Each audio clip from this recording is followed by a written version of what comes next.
Hi guys, ito kami ngayon sa coffee stop. Kakain daw ng almusal. Paano ka ba naman papayat?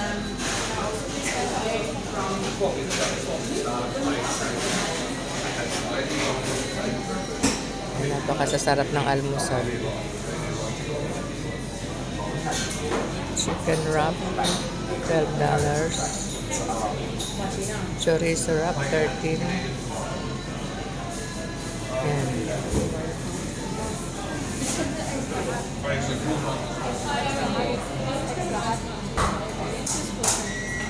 Ang kape, $6.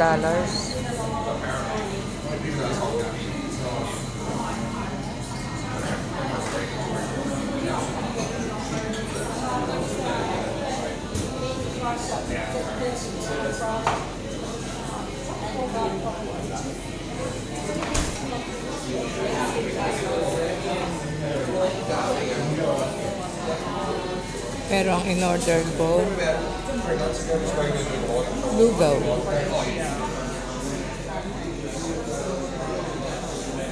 Lugaw, porridge, poached chicken, and pork plus $19.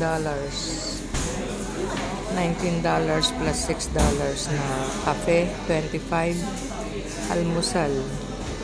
Sus, Ginoo. Almusal lang 1,000 na.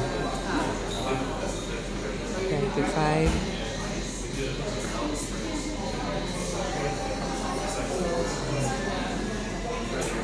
$1,000 ang mahigit.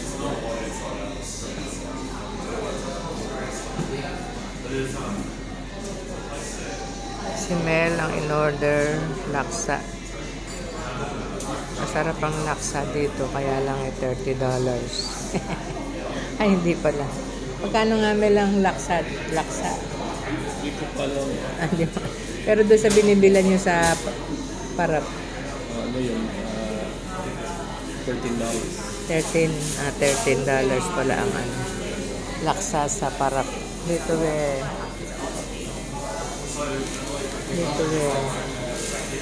magkano ba dito ang laksa? Para magkano yung laksa dito? 20. Doon sa parap 13 na, no? Sa parap. Ano in order mo? Chicken. Hindi, ikaw. Atos.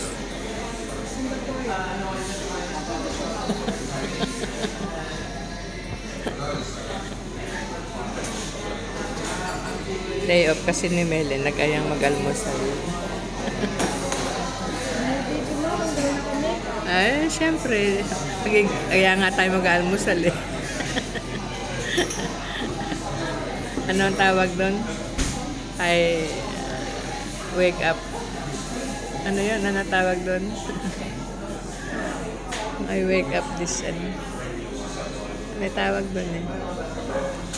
May tawag doon.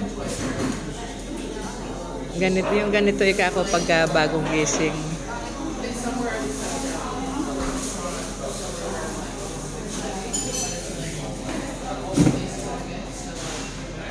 Bye-bye. Okay. City na ba to? City na. Ayan, nandito pala kami sa city. Noon naman kumain kami nila Geng dito rin sa city. Pinag-focus na sa mga Daniel, anak ni Aga dito. Ang pinag-focus ni Daniel, anak ni Aga ni